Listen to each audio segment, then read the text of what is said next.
My daughter had turned 9 the previous Thursday. She was the kind of child who moved through the world with her eyes wide open, noticing things adults walked past without a second glance. She had a habit of pausing in doorways to look at a room before entering, as though she wanted to understand it fully before committing herself to walking in. Other children ran ahead, she observed first. The one time my grandmother watched my daughter do this, she laughed quietly and said, "She's a thinker." Good. That was high praise from her, and I had stored it away the way you store things that feel important.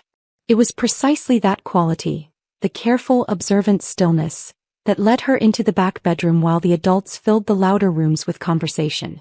And it was that same quality that brought her back out holding a ring. We were at my parents' house for their annual Sunday lunch.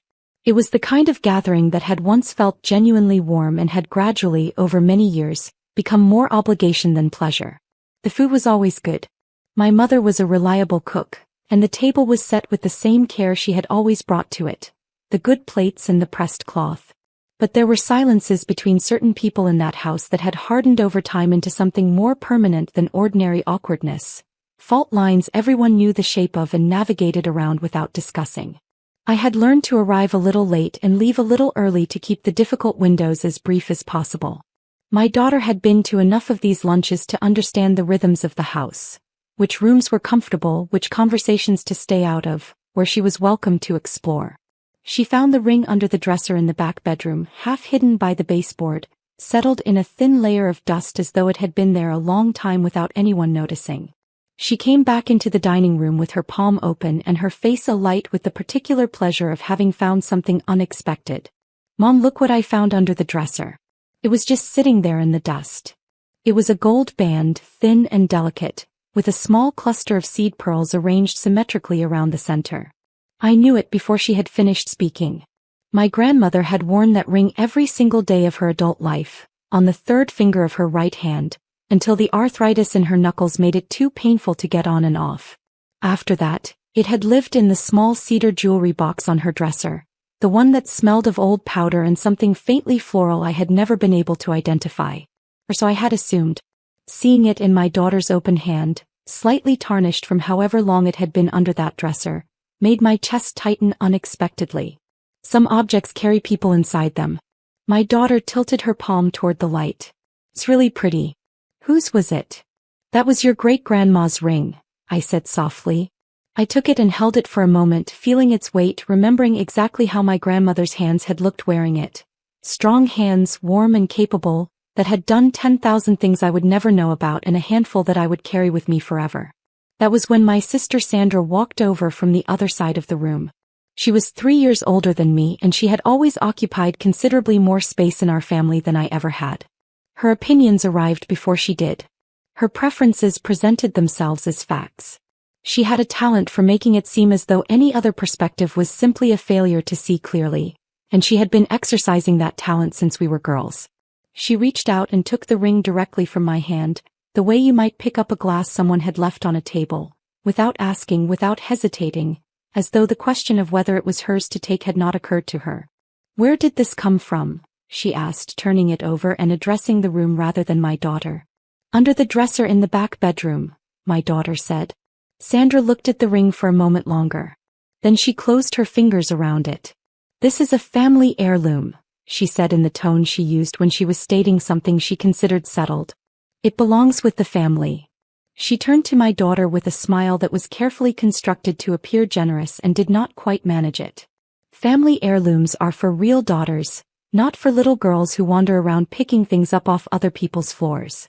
The room went quiet, the particular quiet that falls when something has been said that everyone present heard and no one wants to acknowledge.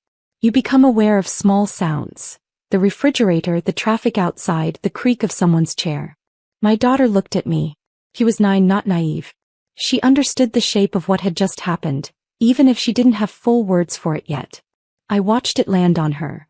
The small flinch, the careful stillness that came after, the way she looked down at her hands, which were now empty. I had worn that same expression in that same house, in younger versions of this same moment, and seeing it on her face was something I had not been prepared for. My mother suddenly found something requiring her attention at the stove. My father became deeply absorbed in his coffee. 2 of my aunts examined the tablecloth.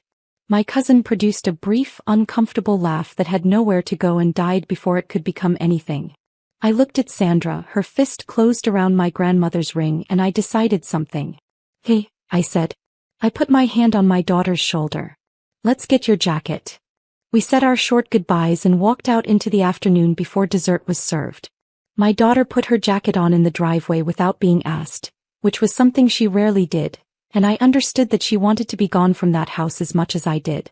In the car, she sat with her hands folded in her lap and watched the neighborhood pass by the windows. She was doing the processing thing she did, working through something quietly, turning it over inside herself the way she turned objects over in her hands when she found them interesting. I did not rush her. After several minutes, she asked, "What did she mean by real daughters?" "She meant something unkind," I said. "It wasn't true." "Was the ring really great-grandma's?" "Yes." "Did great-grandma want you to have it?" I kept my eyes on the road ahead. "I believe she did," I said. "I'm going to make sure of it."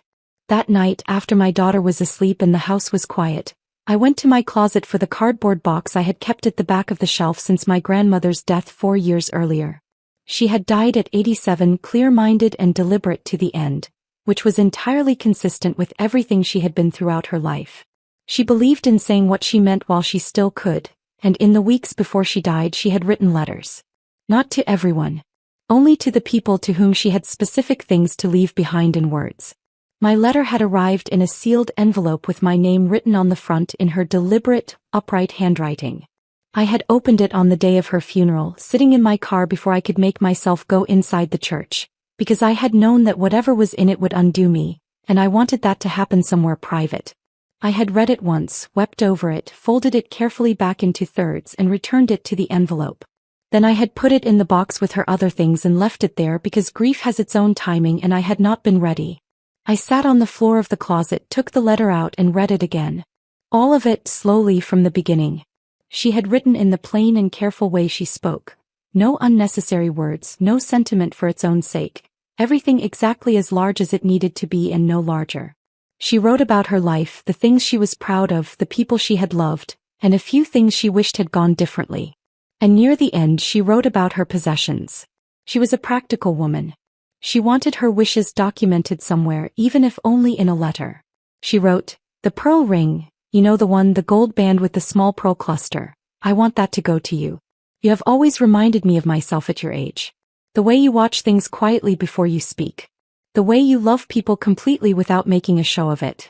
Keep the ring for your daughter when she is old enough to appreciate it. She has the same careful eyes.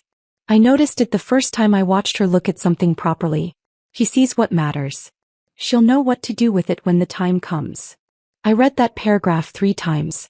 At 11:47 my phone lit up on the floor beside me. "Kinda. I hope you're not planning to make this into something. It's just a ring. You'd better not tell your daughter stories about it." I took a photograph of that paragraph, clear, in focus, every word legible, and sent it to Sandra without adding anything else.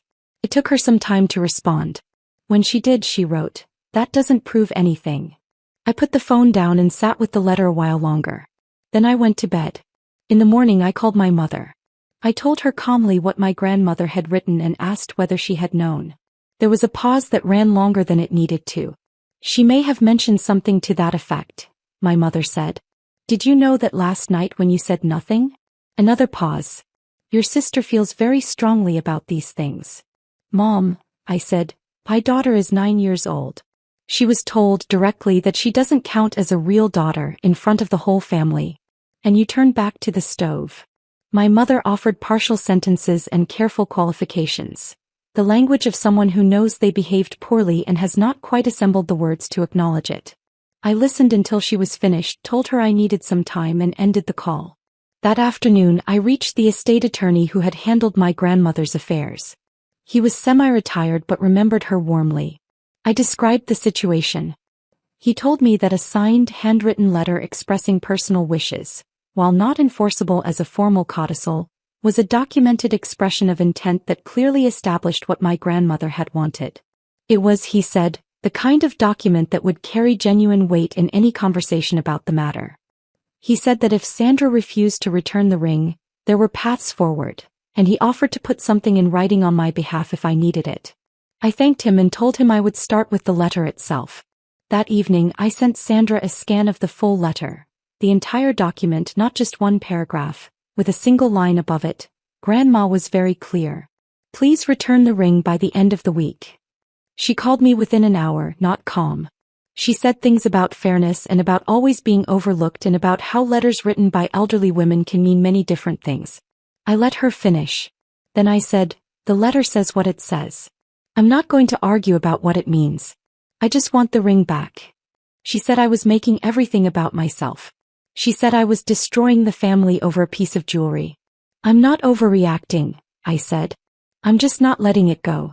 Those are different things. And I ended the call. The ring arrived 4 days later in a small padded envelope on my front step. There was no note inside, just the ring in a small bag. That evening I sat with my daughter on the couch and showed her both the ring and the letter. I read the relevant paragraph aloud. She sat very still, listening to it the way she sat still for things that mattered to her.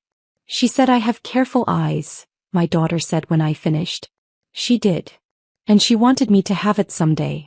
She did. My daughter held the ring for a moment, turned it over once, and then handed it back to me with a calm certainty that reminded me powerfully of my grandmother.